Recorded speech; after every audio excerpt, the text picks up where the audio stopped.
Good evening, dear learner, and welcome once again.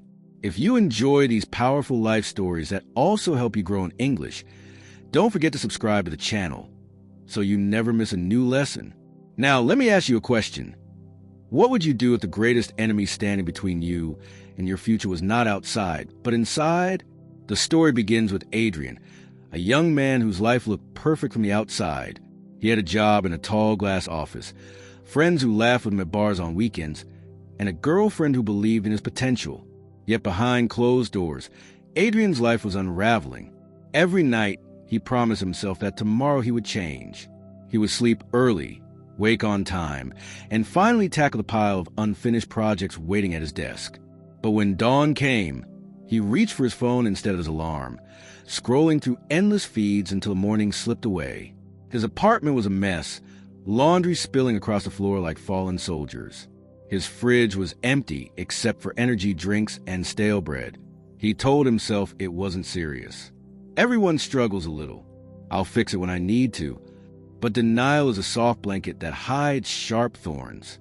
One evening, he returned home to find a letter slid under his door. At first, he thought it was another bill, but when he unfolded it, his hands trembled. It was from his manager. Adrian, it read, "Your performance has declined sharply. Deadlines missed. Meetings skipped. This is your final warning. Get control of yourself, or you will lose your position."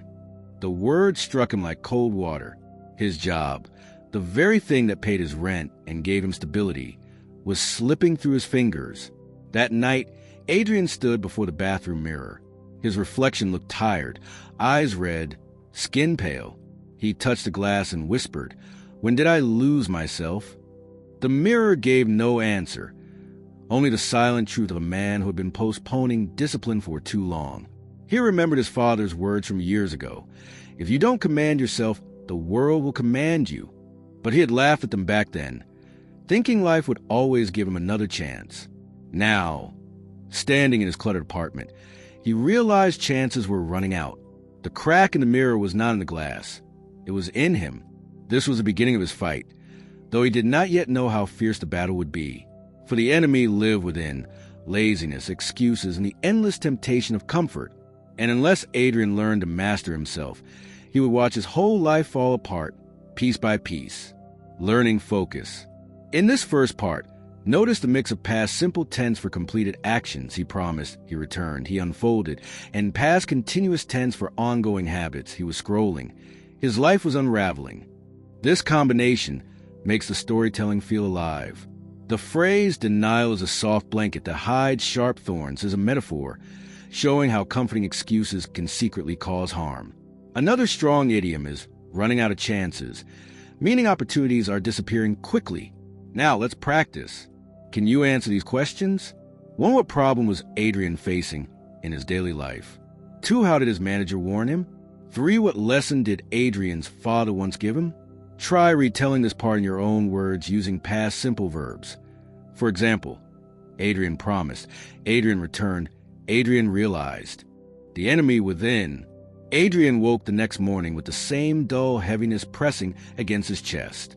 The letter from his manager lay on the table, half hidden under a stack of unopened mail. For a moment, he thought of ignoring it, pretending it didn't exist. But then, a sharp voice inside whispered, "If you turn away again, tomorrow will not save you. Tomorrow will betray you." He sat up, rubbed his eyes, and looked around his apartment. The chaos was no longer invisible. Coffee cups with dried stains, crumpled clothes that smelled of neglect, a pile of unread books stacked like gravestones of abandoned ambitions. His phone buzzed. It was a message from his girlfriend, Leah. "We need to talk." 3 simple words that froze his blood. He typed back quickly, "Tonight, after work." But work was not waiting for him. At the office, Adrian's manager, Mr. Cole, summoned him. "Adrian, you're talented," Mr. Cole began, his voice heavy with disappointment. "But talent without discipline is nothing. You've missed 3 deadlines in 2 months. You vanished from meetings. People can't rely on you anymore. If this continues, we will let you go." Adrian nodded, his mouth dry. He wanted to defend himself, To say he was just tired, that things would improve. But excuses felt like ash in his throat. After work, Leah met him at a cafe. She was calm, too calm. "I love you, Adrian," she said softly, "but you're drifting. You don't keep promises. You're distant. I don't know if you even care about us anymore." Her words cut deeper than Mr. Cole's. Losing a job was frightening, but losing Leah felt like losing the last light in his life. That night, he returned home and collapsed on the couch. His mind roared with voices. "It's too late. You've already failed. Just escape. Sleep. Forget it all." Another voice, weaker but steady, whispered, "Fight back. Start now. One change, even small, can save you." Adrian realized the greatest war was not with his boss, or with Leah, or with the world outside. It was with himself. His laziness had grown teeth. His excuses had become chains, and his comfort had turned into poison. For the first time, he admitted it aloud, speaking into the empty room. "I am my own worst enemy." That sentence echoed in the silence like a vow. Learning focus. In this part, notice how dialogue adds emotional power. Sentences like "talent without discipline is nothing" and "I am my own worst enemy" show direct truths in short, impactful language. The idiom, "excuses felt like ash in his throat," means his justifications were empty and worthless. Another strong phrase is "comfort had turned into poison," describing how habits that once felt good were now destroying him. For grammar, we see past simple and "he nodded," she said. He realized to show clear, completed actions, and past continuous in "he was drifting" to describe his ongoing decline. Here are some questions for you to practice. 1. What warning did Mr. Cole give Adrian? 2. How did Leah describe her feelings? 3. What did Adrian finally admit to himself? Try retelling Leah's conversation with Adrian in your own words. The first battle. The next morning, Adrian woke before the alarm for the first time in months. The sky outside was still gray, the city wrapped in silence. His phone was on a nightstand, glowing faintly with notifications. Instinct reached for it, but he stopped halfway. "No," he whispered. "Not today." That small refusal felt like a spark. He sat up, stretched his stiff body, and walked into the kitchen. Dust coated the counter. Dirty plates filled the sink. It was the image of his inner life made visible: disorder, neglect, delay. He filled the sink with hot water and began to wash. The sound of dishes clinking was like a drumbeat of defiance. When he left for work, his shirt was clean, his shoes polished.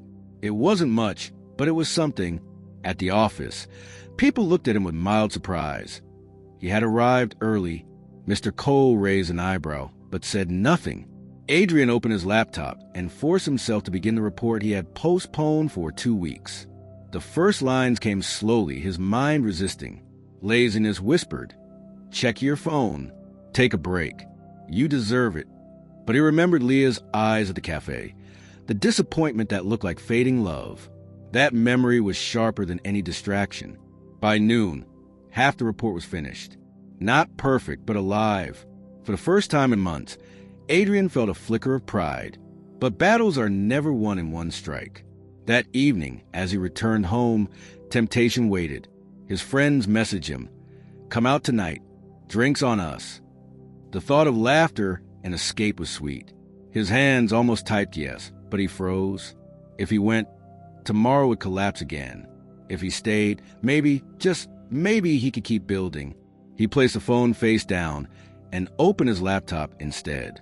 The hours dragged like heavy chains, but he worked. When midnight came, the report was done, finished, complete. He leaned back in his chair, exhausted but alive. For the first time in a long while, he felt stronger than his excuses. That night, before falling asleep, he whispered into the dark, "One day at a time. I can win." Learning focus. Here, we see how small victories build strength. The sentence, "not perfect, but alive," uses contrast to show progress even when things aren't flawless. The idiom "drag like heavy chains" describes how time feels slow when we fight against resistance. Another phrase, "one day at a time," is powerful advice for anyone trying to change their habits.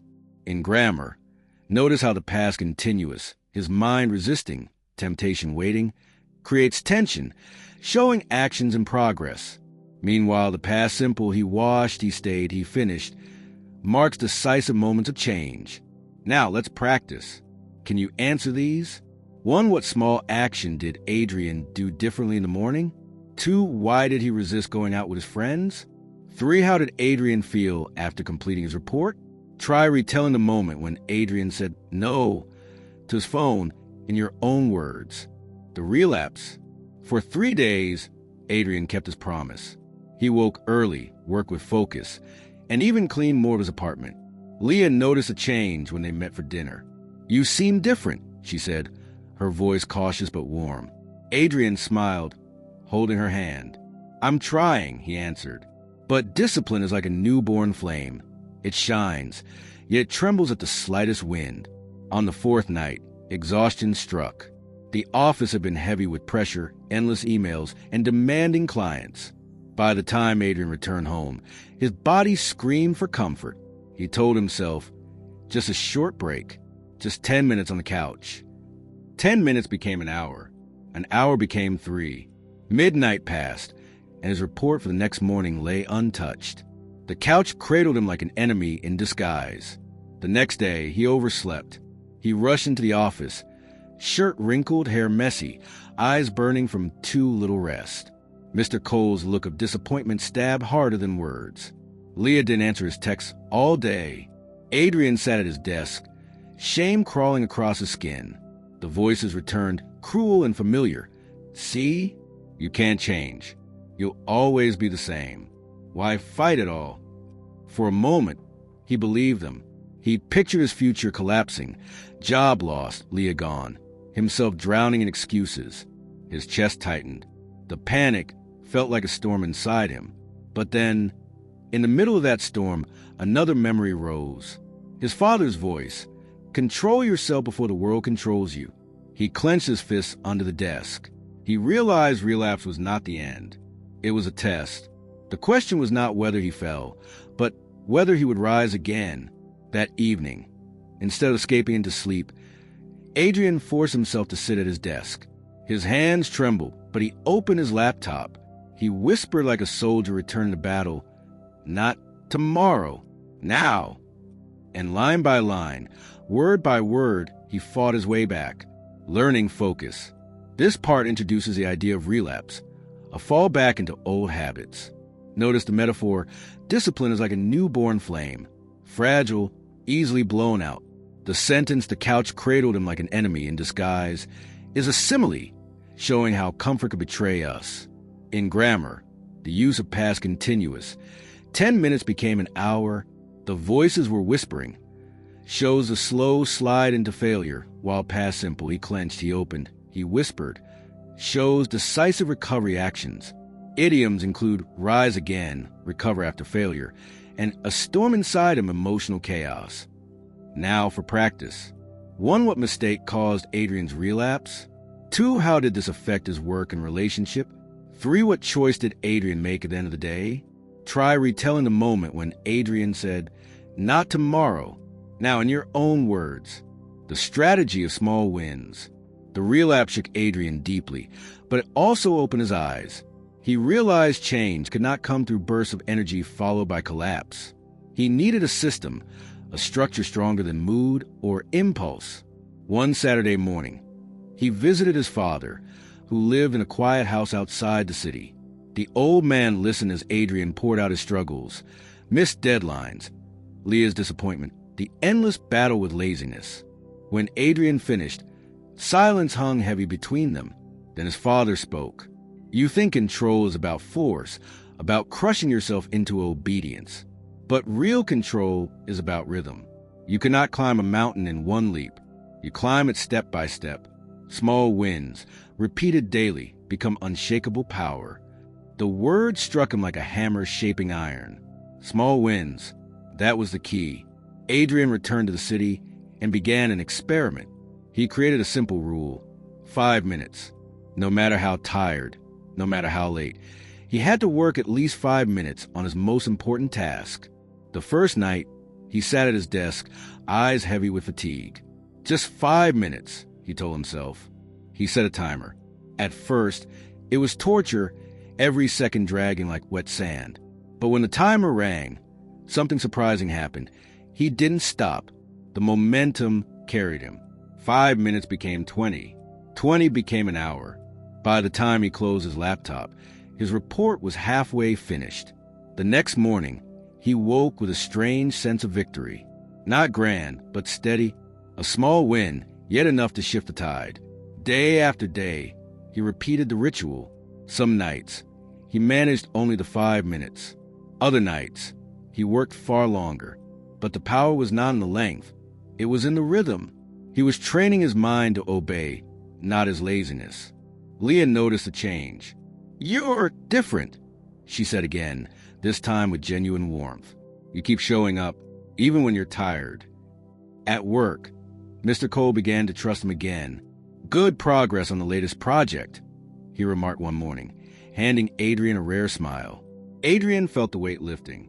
He was not fixed, not perfect, but he was no longer sinking. His father's words echoed in him. Small wins, repeated daily, become unshakable power.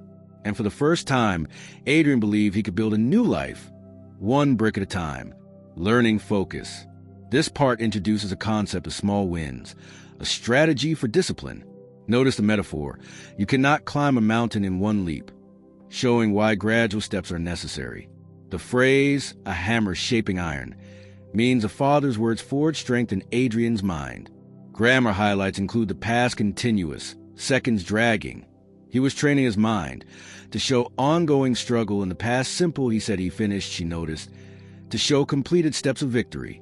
Idioms include shift the tide, change the direction of events, and brick by brick, building steadily and patiently.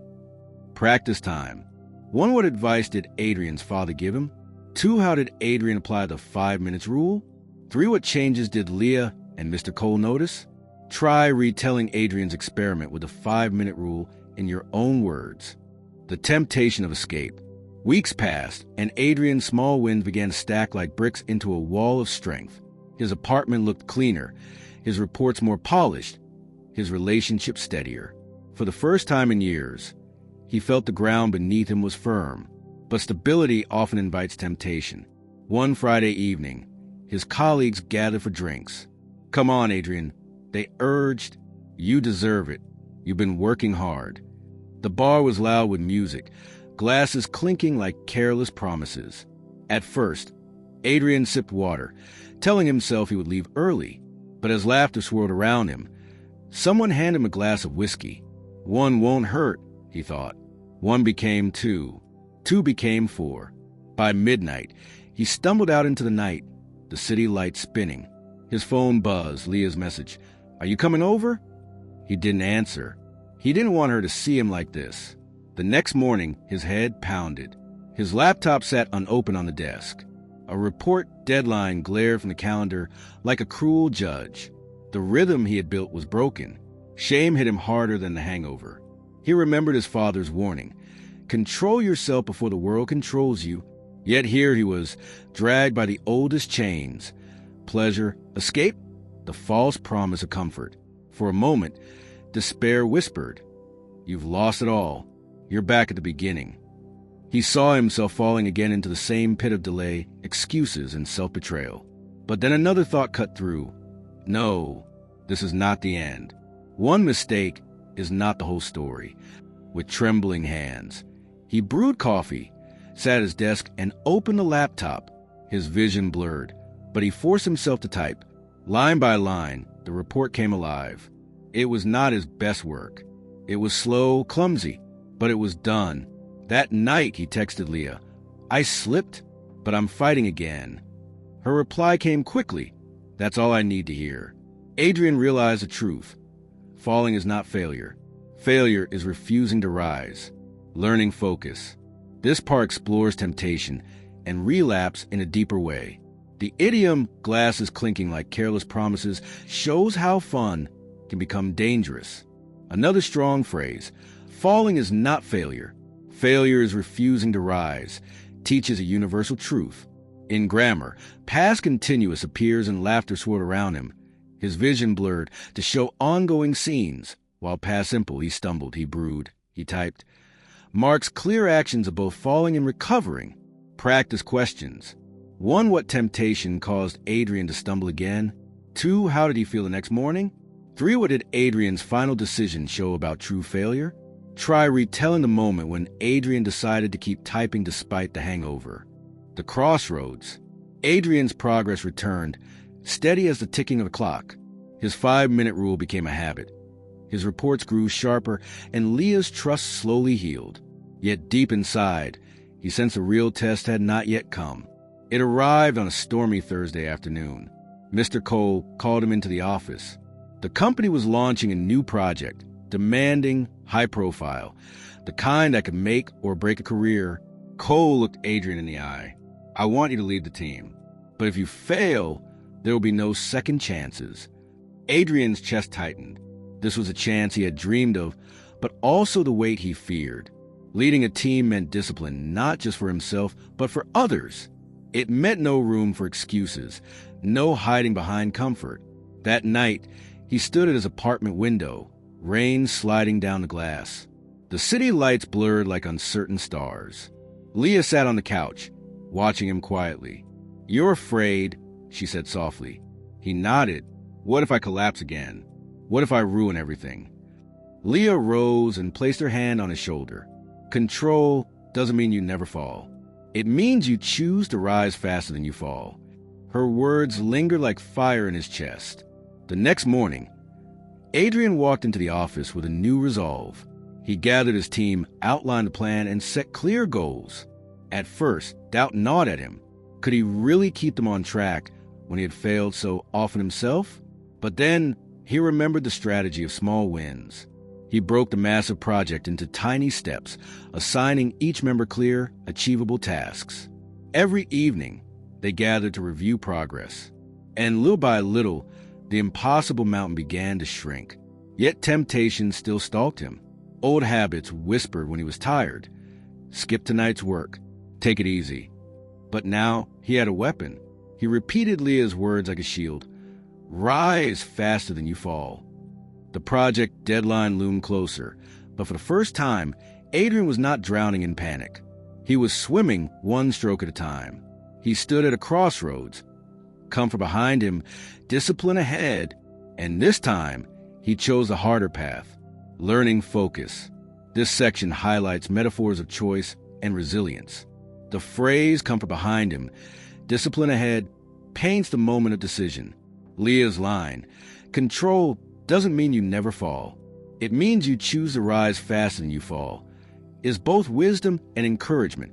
Grammar again mixes past simple, he gathered, he outlined, he chose, for firm actions with past continuous. Doubt gnawed at him. Temptation stalked him to show struggles in motion. Idioms include make or break a career, determine success or failure, and a weapon against temptation, a mental tool to resist weakness. Practice questions. 1. What opportunity did Mr. Cole give Adrian? 2. How did Leah help him face his fear? 3. What strategy did Adrian use to manage the big project? Try retelling the moment when Adrian decided to break the project into small steps. The victory within. The deadline arrived like a rising sun, unavoidable, blazing absolute. Adrian and his team stood in the conference room, their work displayed across glowing screens and thick binders. Executives filled the seats, their faces unreadable masks. Adrian's heart pounded, but his voice was steady as he presented. Every slide, every sentence carried the weight of months of struggle. Early mornings, 5-minute victories, nights when he chose work over escape. When the final word left his mouth, silence hung in the room. Then Mr. Cole nodded slowly. Impressive, well-structured, delivered on time. This is the discipline we expect from a leader. Applause followed, polite but firm. For Adrian, it was thunder in his soul. After the meeting, Leah hugged him tightly. "You did it," she whispered. But Adrian shook his head gently. "No, we did it. And not just this project. I've finally done something greater. I've learned to master myself." That evening, he returned home, the city glowing outside his window. His apartment was no longer the cage and neglect it once had been. The floor was clean, the fridge stocked, the desk organized. Yet, the true transformation was not in the room. It was in him. He remembered the crack in the mirror from months ago, the tired man who had whispered, "When did I lose myself?" Now, as he looked again, he saw a new reflection, not perfect, not flawless, but steady, awake, alive. Adrian understood the lesson at last. Control is not about never stumbling, never failing, never feeling weak. Control is about choosing discipline over delay, choosing action over excuses, choosing to rise again and again. He whispered into the quiet room, "I am no longer my own enemy. I am my own strength." And with that, Adrian knew his life would not fall apart. Not because the world had changed, but because he had changed. The victory was not outside. The victory was within. Learning focus. This conclusion reveals the theme of self-mastery. The phrase "thunder in his soul" shows how applause felt inside him. The metaphor of the crack in the mirror ties the beginning to the end, symbolizing how inner brokenness can be healed. The idiom "I am my own strength" turned a negative, being his own enemy, into a triumph. Another strong phrase is "the victory was within," a reminder that the greatest battles are fought inside us. Grammar highlights. Past simple, he presented, he returned, he whispered, to mark the decisive ending actions. Past perfect, he had whispered, to connect the old self to the new. Now for reflection. 1. How did Adrian finally prove he had changed? 2. What transformation did the mirror symbolize? 3. What does the story teach us about real self-control? Dear learner, thank you for following this full 8-part journey. If this story inspired you, please subscribe, like, and share so more people can grow with us.